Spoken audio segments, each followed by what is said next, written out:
Hola, ¿qué tal? Bienvenidos a un episodio más de Tu Momento Selah. Ya teníamos bastante tiempo sin subir un video, pero el día de hoy te traigo un video que va acorde a la ocasión. Seguramente te estás preguntando cómo leer la Biblia en este 2026. Pues el día de hoy vamos a mostrarte cómo nosotros aquí en el podcast estudiamos la Biblia. Y bueno, desgraciadamente la Biblia es el libro más citado en el mundo, pero también el más mal interpretado. Seguramente te has topado con frases que dicen: el que madruga, Dios lo ayuda, o también la frase que si no es la voluntad de Dios, no se cae ni una sola hoja.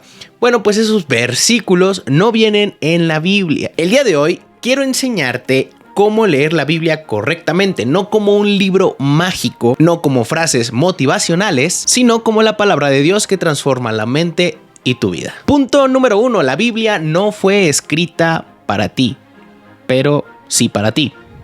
Suena contradictorio. Vamos a ello. La Biblia no fue escrita en español y tampoco fue escrita en el siglo XXI. No fue escrita en tu contexto cultural. Pero déjame decirte que sí fue escrita en hebreo, arameo y griego. También fue escrita a pueblos reales, en situaciones reales, en momentos históricos específicos.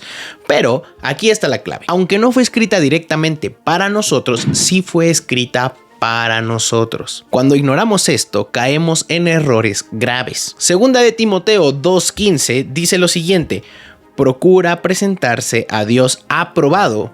Y después dice que usa bien la palabra de verdad. Usar bien la palabra implica entender primero qué significó antes de preguntar qué significa para mí. Punto número 2. El contexto es el rey. Y aquí entra la frase típica que es: un texto sin contexto da un pretexto. Y vamos a ver 3 contextos que nunca debes de ignorar. El número 1 es el contexto inmediato. Aquí vamos a ver qué dice antes y qué dice después. El ejemplo más clásico es Filipenses 4:13.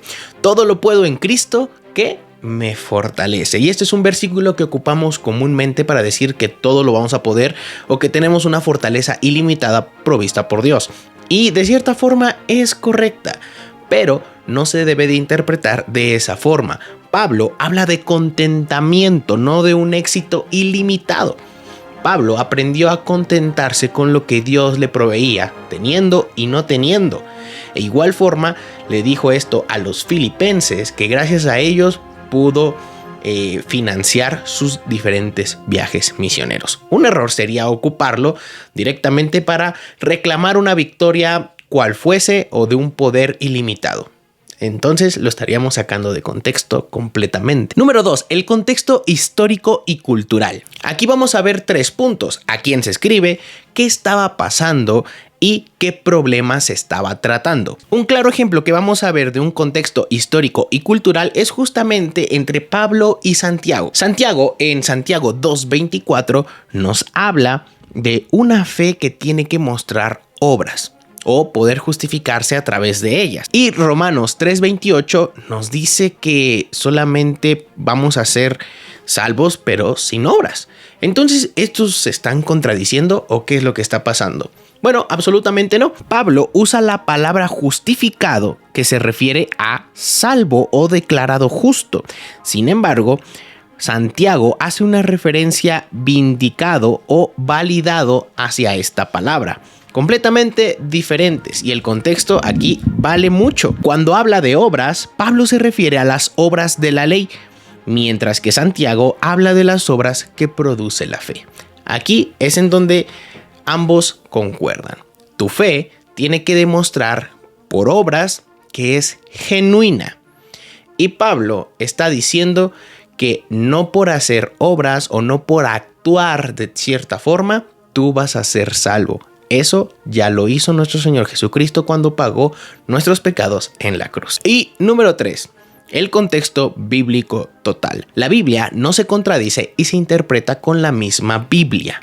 Es decir, que no puedo sacar un versículo para hacer una doctrina absoluta. Claro ejemplo está en cómo hacen una referencia hacia que Dios escoge a los que han de ser malos. Esto basándose cuando mismo Dios endurece el corazón de Faraón, pero lo que no saben es que anteriormente Faraón ya había endurecido su propio corazón. Entonces no podemos sacar de contexto solamente con un solo versículo todo el libro de la Biblia. Ahora vamos con el punto número 3. Identifica el género literario. La Biblia no es un solo tipo de libro, es el gran libro, pero está compuesta por varios autores en diferentes culturas, en diferentes épocas y tiempos e incluso en diferentes géneros literarios, como lo son historia, poesía, sabiduría, profecía, cartas, evangelios y demás géneros literarios que podemos ir encontrando en cada uno de ellos. El error común es leer la poesía como doctrina literal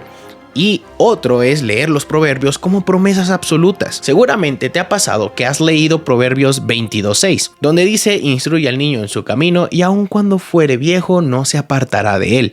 Bueno, déjame decirte que no es una fórmula mágica, es sabiduría general, no una garantía automática. Esto únicamente es un consejo. No está diciendo el Señor que por tú instruirlo desde niño no se va a apartar del camino. No es una promesa. Punto número 4. Observa, interpreta y aplica. Observa, ¿qué dice el texto realmente?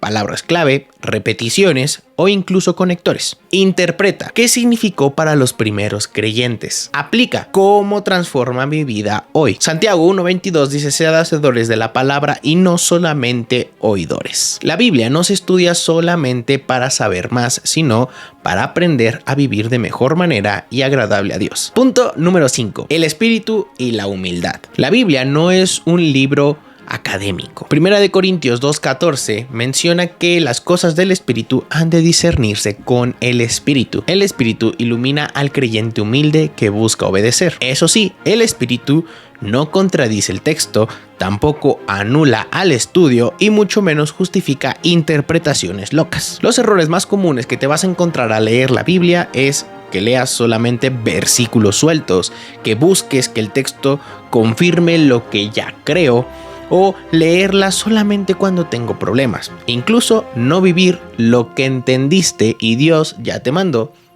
que lo aprendieras y lo ejecutaras. Y el error más común es no vivir lo que aprendo. La pregunta no es ¿qué dice este versículo sobre mí? La verdadera pregunta es ¿qué Dios está diciendo y cómo lo puedo llevar a cabo? Si aprendemos a leer bien la Biblia, nuestra fe deja de ser frágil y comienza a ser firme, profunda y viva. Si este video te gustó, por favor suscríbete a este canal, que estaremos aprendiendo a cómo leer la Biblia y dándote consejos teológicos para que tú también puedas tener una fe genuina que pueda llevarse a cabo. Una fe que no nada más sea una fe ciega, sino una fe que esté en crecimiento día con día. Nos vemos, estás en Tu Momento Selah.